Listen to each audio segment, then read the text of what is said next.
उत्तर पश्चिम railway के general manager Amitabh आज क्षेत्र के दौरे पर हैं। जीएम आज सुबह स्पेशल ट्रेन से रेलवे स्टेशन पहुंचे तथा 1.5 घंटे तक स्टेशन का निरीक्षण कर व्यवस्थाओं के बारे में जायजा लिया। निरीक्षण के दौरान उन्होंने दिव्यांग जन सुविधाएं, सर्कुलेटिंग एरिया, प्लेटफॉर्म, स्टेशन कक्ष, बुकिंग काउंटर आदि का बारीकी से जायजा लिया। उन्होंने डबल ट्रैक चूरू व रतनगढ़ के बीच स्टेशन एवं उनके अंडरपास, रेलवे स्टेशन पर नवनिर्मित सुविधाओं, प्रवेश द्वार, parking, food court, canteen, water cooler जैसी कई सुविधाओं का बारीकी से निरीक्षण कर अधिकारियों को सुधार के लिए आवश्यक दिशा निर्देश दिए।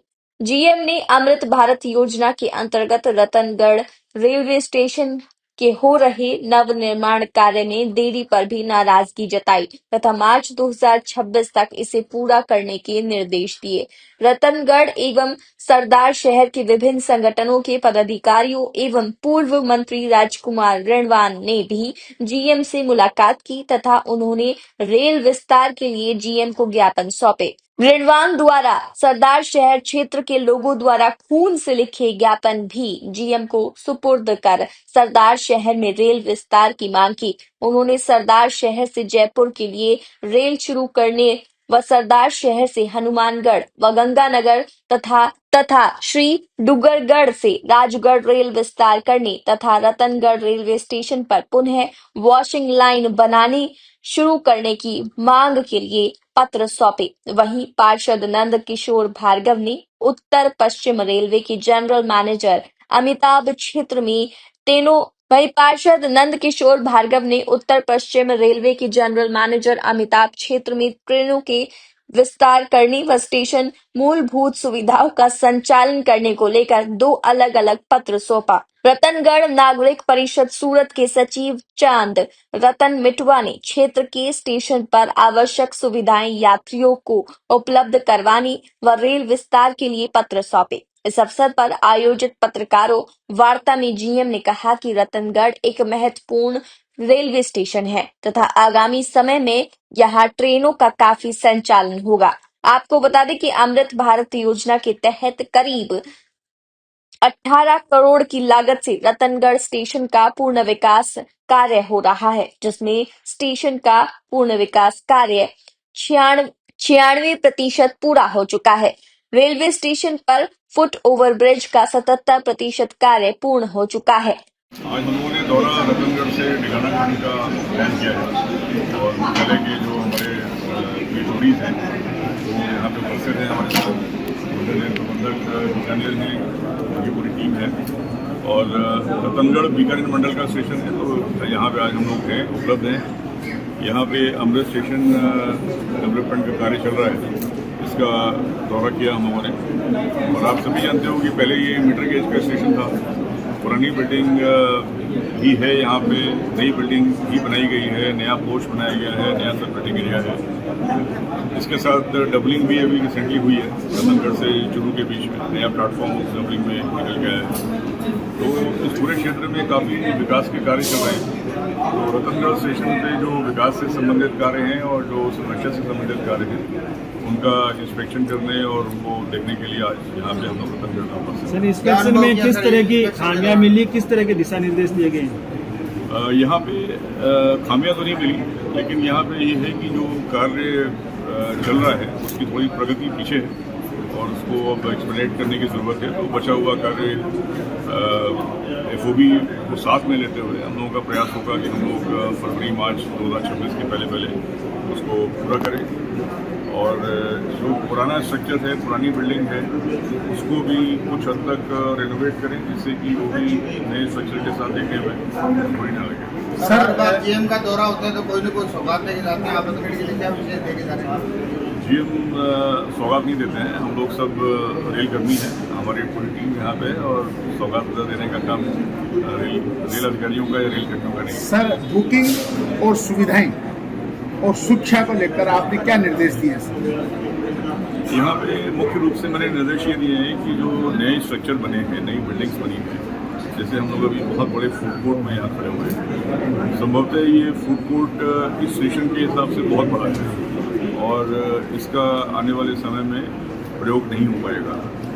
तो मैंने निर्देश ये दिए हैं कि जो नई हमने स्पेस बनाई है, जिस भी नाम से बनाई हो, उसको हम रीऑर्गेनाइज करके ऐसे प्रयोग में लाएँ जिससे कि यात्रियों को सुविधा हो, तो उनको सुविधा चाहिए वास्तव में उनको वो सुविधा मिल सके और स्टेशन जो है सुचारू रूप से बेहतर प्रकार से चल पाए। सर फर्स्ट एड की सुविधाएं क्या संभव है सर स्टेशन पे? फर्स्ट एड की सुविधा स्टेशन मास्टर के पास तो फर्स्ट एड का सारा इक्विपमेंट होता है। अगर फर्स्ट एड की आवश्यकता है तो स्टेशन मास्टर से किट लेके की जा सकती है और फर्स्ट एड की जो ट्रेनिंग है रेल कर्मियों को भी होती है और आम जनता को भी फर्स्ट एड की ट्रेनिंग है। इसके लिए सर अलग से कोई बूथ का कोई प्रावधान नहीं है? अलग से कोई प्रावधान नहीं है और ये स्टेशन 5-5.5 हज़ार यात्री यहाँ पे आते हैं मिला के, आना जाना मिला के, तो संभवतः उसकी यहाँ पे उतना उसका इस्तेमाल भी नहीं होगा। सर सीसीटीवी कैमरे नहीं लगे हैं, सीसीटीवी कैमरों को लेकर भी दिशा निर्देश दिए गए बहुत हैं। जल्दी लगेंगे सीसीटीवी कैमरे। रेलवे की संस्था है रेलटेल कॉर्पोरेशन, उनके साथ हम लोग टच में हैं। आज मैं इधर आने के ठीक पहले पूरा शिफ्ट के उसमें भी गया था इसलिए देखने के लिए, और सीसीटीवी कैमरे बहुत जल्दी रतनगढ़ में भी लगेंगे और रतनगढ़ के जो आसपास के जो छोटे स्टेशन हैं वहाँ पे भी लगेंगे और उनकी फील्ड यहाँ पे रतनगढ़ में आएगी। फुल प्लानिंग है उसकी, ओवरऑल प्लानिंग है जो कि अभी हमारे पास फौरन हाथ में नहीं है, लेकिन यहाँ पे सीसीटीवी कैमरे सर इधर के 10 वार्ड को है ना लाइन क्रॉस करके आते हैं, उनके लिए कोई पुल निर्माण करना। सुरक्षा की दृष्टि से सर बहुत गाड़ियां का आवागमन बहुत ज्यादा रहता है और लोग लाइनों के ऊपर से ही आना जाना करते हैं 25,000 की आबादी और 25,000 की आबादी स्टेशन के उस साइड में रहती है, करीबन 7 वार्ड के लोग, और उनका आना जाना स्टेशन के अंदर से ही होता है सर। इसके विषय में आप लोग कौन कौन से वार्ड हैं, कितने लोग रहते हैं, कितने लोग उधर से आना चाहते हैं, एक पूरा ब्यौरा बना के आप लोग मंडल को दीजिए कि हमारी जानकारी के अनुसार ज़्यादातर जनसंख्या इस तरफ ही रहती है, उनकी एंट्री की तरफ रहती है, लोग घर से आते हैं। अगर उधर से लोगों का आवागमन है और लोग इधर आते हैं तो उसका कुछ सर राजस्थान की राजधानी जयपुर है, जयपुर से कोई कनेक्टिविटी नहीं है। जो गाड़ियाँ बीकानेर जाती हैं तो सब जयपुर बीकानेर रतनगढ़ से नहीं गाड़ियाँ अब तो यहाँ पे वंदे भारत भी जाती है, वंदे भारत जाती है दिल्ली जाती है सर, जयपुर थोड़ी जाती है जी, दिल्ली जाती है राजधानी। हाँ दिल्ली जाती हम है। चाहते हैं कि जयपुर से जयपुर के लिए कोई और जिसके लिए सुटेबल स्थान सरदार से जयपुर बताया आपको निवेदन किया है। करिए, गाड़ी वो भी चलेगी, वो भी गाड़ियाँ चलेंगी। देखिए बस वही आप सभी जानते हो कि राजस्थान में और नॉर्थ वेस्टर्न रेलवे में जो रेल नेटवर्क है उसका बहुत विकास हो रहा है, स्टेशन का विकास ये बात सही है, बिल्कुल हो रहा है। लाइनें पड़ रही हैं। अभी देखो रतनगढ़ चुरू के बीच में दोहरीकरण हुआ, अभी चुरू सालनपुर के बीच में दोहरीकरण हो रहा है। सिग्नलिंग यहाँ पे सबसे मॉडर्न जो आधुनिक सिग्नलिंग है, ऑटोमेटिक सिग्नलिंग वो लगी हुई है, इलेक्ट्रिफिकेशन पूरा हो गया है। वंदे भारत इस क्षेत्र में चलना एक बहुत बड़ी उपलब्धि है, बहुत बड़ी उपलब्धि है। आप लोग शायद इस बात को न समझो, लेकिन बीकानेर से नई दिल्ली कैंट के बीच में वंदे भारत का चलना इस क्षेत्र के लिए बहुत बड़ी उपलब्धि है। और आप लोगों ने दोनों अभी अपने सुझाव दिए हैं, उन सबके ऊपर भी हम लोग विचार करेंगे। पूरे जोन में यहाँ पे काफ़ी नई फैसिलिटीज डेवलप हो रही है। और एक बात मैं आप लोगों को कहना चाहता हूँ जितने पत्रकार बंधु हैं कि यहाँ पे पिट लाइन हो चाहे ना हो, सरदार शहर में पिट लाइन हो चाहे ना हो, कोई क्वार्टरिंग हो चाहे ना हो, इससे कोई फर्क नहीं पड़ता। गाड़ियाँ यहाँ से फिर भी चल सकती हैं, आराम से गाड़ियाँ चल सकती हैं। जो अभी यहाँ के नियम हैं गाड़ी चलाने के, उनमें इन सब की कोई आवश्यकता नहीं, क्योंकि और जो डेवलपमेंट हो रहा है, जो खातीपुरा में नई पिट लाइन बन रही है, बहुत सारी पिट लाइन बन रही है, उसका लाभ भी इस क्षेत्र को मिलेगा, क्योंकि गाड़ियाँ वहाँ पे मेंटेन हो पाएंगी और यहाँ पे आने के बाद वापस जा सकती हैं। तो पूरा जो ये नेटवर्क का जो डेवलपमेंट हो रहा है, जो विस्तार हो रहा है, इसका लाभ जैसे कि हर क्षेत्र को मिलेगा राजस्थान में, वो इस क्षेत्र को भी पूरा लाभ मिलेगा। क्या मांग है, किस मांग को लेकर ज्ञापन दिया आपने? 2 जगह की समस्याएं थी रेल की, एक तो रतनगढ़ की, एक सरदार सर की। सरदार सर की तो रतनगढ़ की तो इतनी कोई बड़ी समस्या नहीं थी। रतनगढ़ में तो सैकड़ी गाड़ियाँ आती है, या तो एक जो वॉशिंग मशीन जो है स्टेशन उसकी मांग थी ज़्यादा, और कुछ गाड़ियों की मांग थी, वो उनको दे दिया। भाई मूल जो समस्या है वो है सरदार सर में।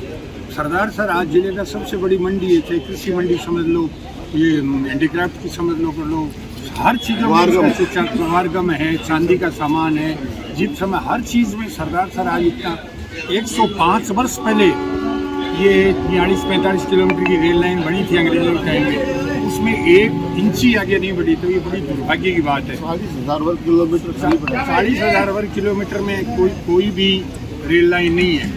तो ये डूंगरगढ़ से राजगढ़ तक 120-25 किलोमीटर पड़ती है। ये लाइन बन जाए तो इसमें कितने तो धार्मिक स्थल है आपको बताइए।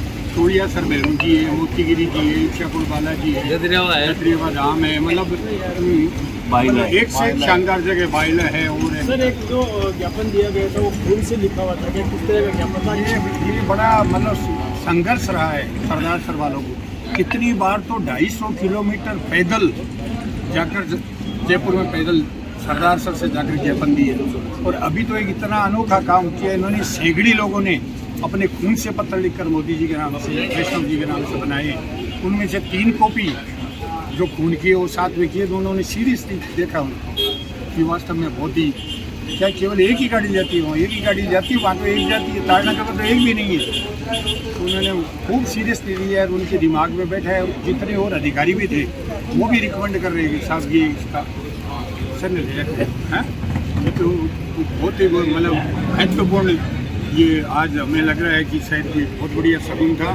तो बोला आपका पग फेरा हुआ है GM साहब, तो ये कृपा तो हमारे पर करो। तो लग उनकी बॉडी लैंग्वेज से लग रहा था कि वो एकदम सीरियसली है और उनका मानस भी है। तो उसके बाद में मैंने दिल साहब से सबसे बातचीत की, शिवरतन जी सुनी, अपने शोभाकांत जी से, सबसे साथियों से भी अपन 15 दिन बाद में एक बार रिमाइंडर करने उनको फिर तो मेरी आइडिया ये मानस तो इनका है ही, एक बार और रिमाइंडर कर देंगे। लेकिन उसके बाद में अपनी जो आगे की जो है वैष्णव साहब है रेल मंत्री, उनसे तो कोई दिक्कत नहीं होगी, पर यहाँ की रिकमेंड जानी बहुत। मदन दादीज के साथ शिव भगवान सोनी की रिपोर्ट।